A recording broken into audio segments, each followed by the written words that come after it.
Hi hello welcome back to my YouTube channel blend and cook with Priya. ഇന്നത്തെ recipe ഒരു നാരങ്ങ കറിയാണ്. ഇത് കല്യാണ സദ്യ ആയിക്കോട്ടെ, ഓണസദ്യ ആയിക്കോട്ടെ, ഏതൊരു സദ്യയിലും ഒഴിച്ചുകൂടാൻ പറ്റാത്ത ഒരു തൊടുകറിയാണിത്.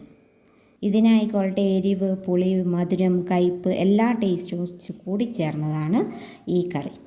ഇതിൻ്റെ പ്രത്യേകത എന്താണെന്ന് വെച്ചാൽ ഇത് ഇരിക്കും തോറും ടേസ്റ്റ് കൂടിക്കൂടി വരുന്നൊരു കറിയാണിത്. അപ്പോൾ ഈ വീഡിയോ ഇഷ്ടപ്പെടുകയാണെങ്കിൽ നിങ്ങൾ സബ്സ്ക്രൈബ് ചെയ്യാൻ മറക്കല്ലേ. അപ്പോൾ ഈ കറി എങ്ങനെ ഉണ്ടാക്കാമെന്ന് നമുക്ക് നോക്കാം.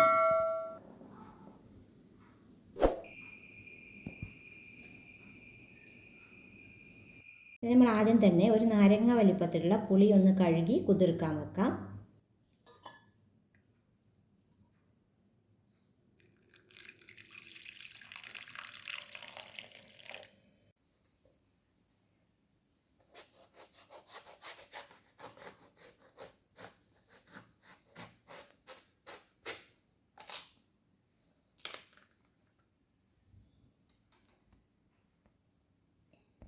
ആദ്യം തന്നെ നമുക്ക് ഇതിൽ കുറേ കുരുക്കളുണ്ടാവും. ഈ കുരുകളൊക്കെ നമുക്ക് റിമൂവ് ചെയ്തേക്കാം.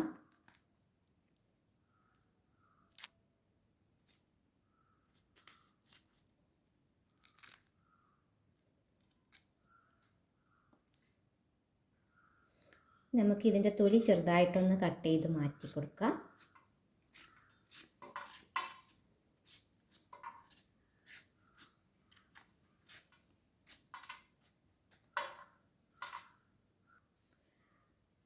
ഇതിൻ്റെ സീഡാണിത് കേട്ടോ. ഇതൊരു കുറച്ച് മണ്ണിൽ ഇത് ഇട്ട് കൊടുത്താൽ അത് അവിടെ നിന്ന് കിളിർത്ത് വന്നോളും. പിന്നെ അതിന് നാരങ്ങയുടെ തൈയായിട്ട് നമുക്ക് കിട്ടുന്നതായിരിക്കും. ഇനി ഇത് നമുക്ക് ചെറിയ പീസസായി കട്ട് ചെയ്തിട്ട് ഈ പാത്രത്തിലേക്ക് ഇട്ട് കൊടുക്കാം.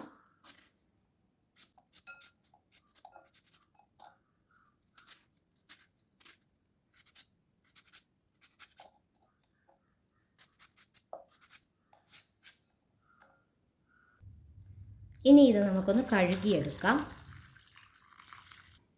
ഈ കഴുകിയെടുത്ത നാരങ്ങ നമുക്കൊരു കുക്കറിലേക്ക് ഇട്ട് കൊടുക്കാം.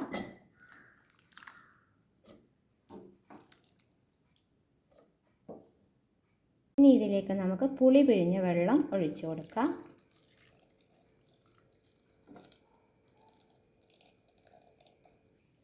അടുത്തതായി ഇതിലേക്ക് 3 പച്ചമുളകും ഒരു കഷ്ണം ഇഞ്ചിയും കുറച്ച് വെളുത്തുള്ളിയും കൂടി ചെറുതായി കട്ട് ചെയ്തത് ഇട്ട് കൊടുക്കാം. അടുത്തതായി 1/2 ടീസ്പൂൺ മഞ്ഞൾപ്പൊടി ഇട്ട് കൊടുക്കാം. അടുത്തത് 3 ടേബിൾ സ്പൂൺ മുളക് പൊടി ഇട്ട് കൊടുക്കാം.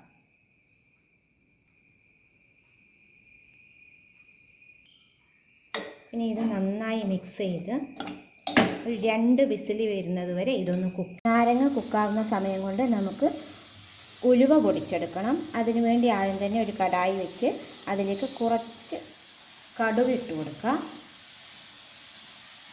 ഇനി ഇതിലേക്കൊരു 3/4 ടീസ്പൂൺ ഉലുവ കൂടി ചേർത്ത് ഇതൊന്ന് പൊട്ടുന്നത് വരെ എടുക്കുക. എണ്ണയൊന്നും ഒഴിക്കണ്ട, ജസ്റ്റ് ഒന്ന് ഡ്രൈ റോസ്റ്റ് ചെയ്തിട്ടെടുക്കാം. ഇതിനി ഫ്ലെയിം ഓഫ് ചെയ്ത് ഒന്ന് തണുക്കാൻ വേണ്ടി വെക്കാം. അതിനുശേഷം ഇതൊന്ന് പൊടിച്ചെടുക്കാം. പൊടിച്ചെടുത്തിട്ടുണ്ട്. നാരങ്ങ ഇവിടെ വെന്ത് വന്നിട്ടുണ്ട്. ഇനി ഇത് നമുക്കൊരു ചട്ടിയിലേക്ക് മാറ്റാം.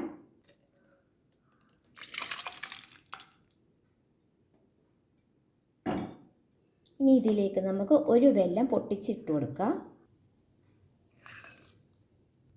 ഇനി ഇതിലേക്ക് 1 സ്പൂൺ അരിപ്പൊടി ഇട്ട് കൊടുക്കാം. ഇത് അരിയുണ്ടയൊക്കെ ഉണ്ടാക്കാൻ വേണ്ടിയിട്ട് നമുക്ക് അരി വറുത്ത് പൊടിച്ച് വെച്ചതാണ്. അടുത്തതായി നമ്മൾ വറുത്ത് പൊടിച്ച് വെച്ച ഉലുവപ്പൊടി ചേർത്ത് കൊടുക്കാം. ഇനി ഇതിനാവശ്യമായ ഉപ്പ് കൂടി ചേർത്ത് നന്നായി ഒന്ന് മിക്സ് ചെയ്ത് കൊടുക്കാം.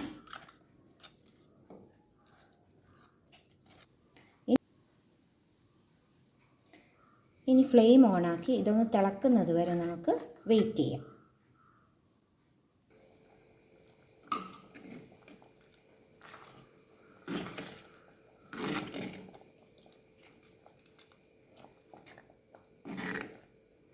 കറി നന്നായി തിളച്ച് വന്നിട്ടുണ്ട്. വെല്ലമൊക്കെ ഇതിൽ തന്നെ നന്നായി മെൽറ്റ് ചെയ്തു. ഇനി ഇത് നമുക്ക് ഗ്യാസ് ഓഫ് ചെയ്യാം. അതിനുശേഷം നമുക്ക് താളിച്ചിടാം. കടായി ചൂടായിട്ടുണ്ട്. നമുക്ക് വെളിച്ചെണ്ണ ഒഴിച്ചു കൊടുക്കാം.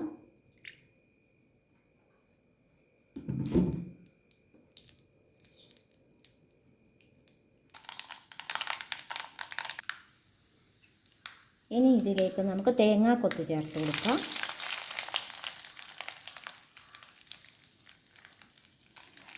ജസ്റ്റ് ഒന്ന് കളർ ചേഞ്ച് ആവുന്ന ആ ടൈമിൽ നമുക്ക് വെളുത്തുള്ളി ഇട്ട് കൊടുക്കാം.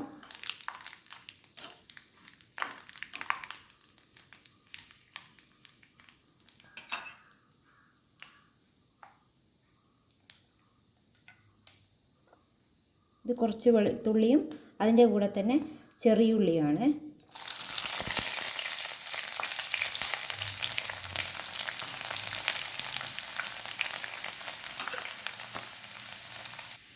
ഇനി കുറച്ച് കറിവേപ്പില ചേർക്കാം. അതിൻ്റെ കൂടെ തന്നെ 2 വറ്റൽമുളക് കീറിയിട്ട് കൊടുക്കാം.